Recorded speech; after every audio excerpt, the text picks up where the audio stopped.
ರಾಜ್ಯದಲ್ಲಿ ಹವಾಮಾನ ವೈಪರೀತ್ಯ ಆಗ್ತಿರುವಂತದ್ದು ಅಂದ್ರೆ ಮುಂಗಾರು ಮಳೆಯ ಕೊನೆಯ ಹಂತದಲ್ಲಿ ಏರುಪೇರುಗಳಾಗ್ತಿರುವಂತದ್ದು. ಹಾಗಿದ್ರೆ ರಾಜ್ಯದ ಯಾವ್ಯಾವ ಜಿಲ್ಲೆಗಳಲ್ಲಿ ಎಷ್ಟು ಪ್ರಮಾಣದ ಮಳೆ ಆಗುತ್ತೆ, ಮುಂದಿನ ಒಂದು ವಾರ ರಾಜ್ಯದ ಹವಾಮಾನದ ವೈಪರೀತ್ಯ ಹೇಗಿರುತ್ತೆ, ಈ ಬಗ್ಗೆ ಮಾತನಾಡಲಿಕ್ಕೆ ನಮ್ಮೊಂದಿಗೆ ಹವಾಮಾನ ಇಲಾಖೆಯ ಹಿರಿಯ ಅಧಿಕಾರಿಗಳಾದಂತಹ CS ಪಾಟೀಲ್ ಅವರಿದ್ದಾರೆ. ಬನ್ನಿ ಮಾತನಾಡ್ಸೋಣ.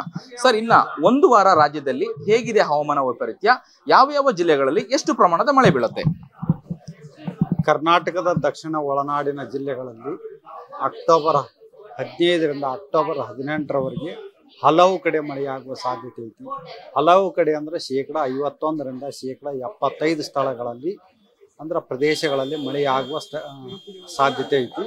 ಮತ್ತು ದಕ್ಷಿಣ ಒಳನಾಡಿನ ಎಲ್ಲ ಜಿಲ್ಲೆಗಳಲ್ಲಿ ಹಗುರದಿಂದ ಸಾಧಾರಣವಾಗಿ ಮಳೆಯಾಗುವ ಸಾಧ್ಯತೆ ಐತಿ.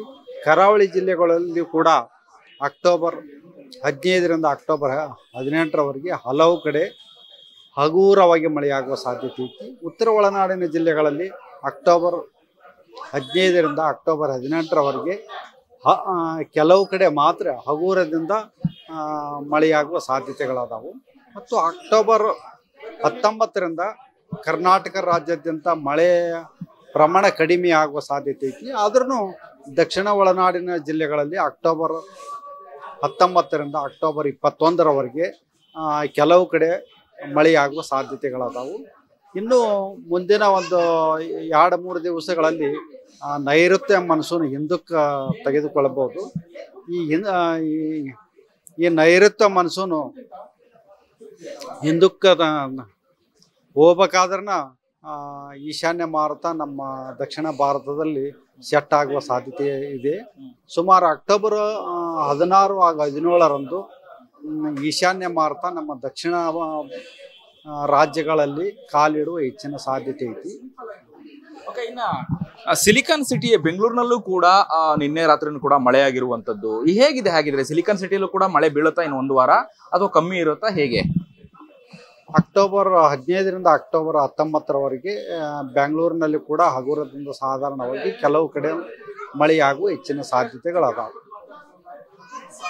ಇನ್ನ ಬೆಂಗಳೂರಿನ ಹೊರತುಪಡಿಸಿದಂತೆ ಅಕ್ಕಪಕ್ಕದಲ್ಲಿರುವಂತಹ ಜಿಲ್ಲೆಗಳು ಕೋಲಾರ, ಚಿಕ್ಕಬಳ್ಳಾಪುರ, ರಾಮನಗರ, ಇನ್ನು ಹಳೆ ಮೈಸೂರು ಆ ಭಾಗದಲ್ಲಿ ಹೇಗಿದೆ ಮುಂಗಾರು ಮಳೆಯ ಕೊನೆಯ ಹಂತದಲ್ಲಿ ಯಾವ ರೀತಿಯಾಗಿ ಮಳೆ ಪ್ರಮಾಣ ಇರುತ್ತೇನೋ?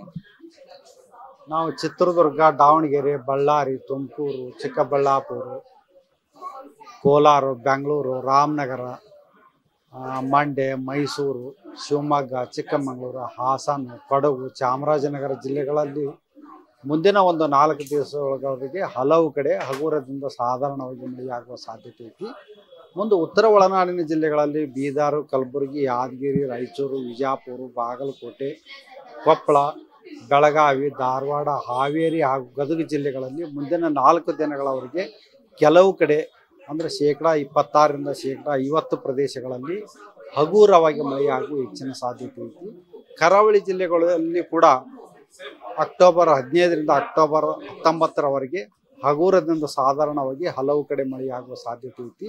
ಇದಕ್ಕೆ ಮುಖ್ಯ ಕಾರಣವೇನೆಂದರೆ ಬಂಗಾಳ ಉಪಸಾಗರದ ನೈಋತ್ಯ ಭಾಗದಲ್ಲಿ ತಮಿಳುನಾಡಿನ ಕರಾವಳಿ ಹತ್ತಿರ ಒಂದು ಸರ್ಕ್ಯುಲೇಷನ್ 5.8 ಕಿಲೋಮೀಟರ್ ಎತ್ತರದವರೆಗಿದೆ.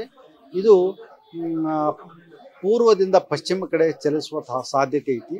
ಮತ್ತು ಇದು ಮುಂದೆ ಕನ್ಯಾಕುಮಾರಿ ಪ್ರದೇಶದವರೆಗೆ ಹೋಗಿ ಮುಂದೆ ಅರಬ್ಬಿ ಸಮುದ್ರದಲ್ಲಿ ಇದು ಪ್ರವೇಶವಾಗುವ ಸಾಧ್ಯತೆ ಐತಿ.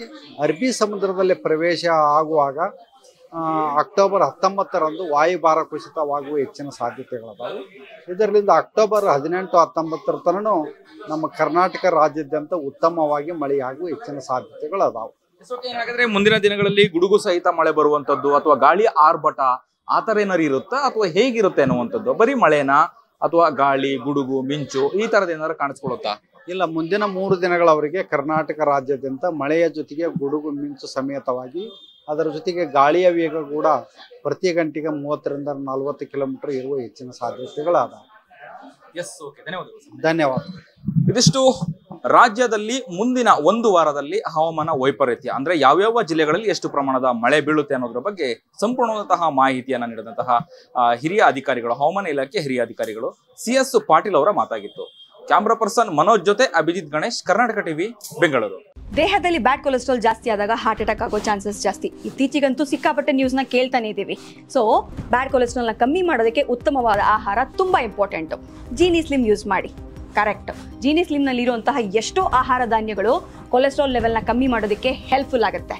ಸೊ ಹೆಲ್ದಿ ಆಗಿರಿ, ಜೀನಿ ಸ್ಲಿಮ್ನ ಯೂಸ್ ಮಾಡಿ.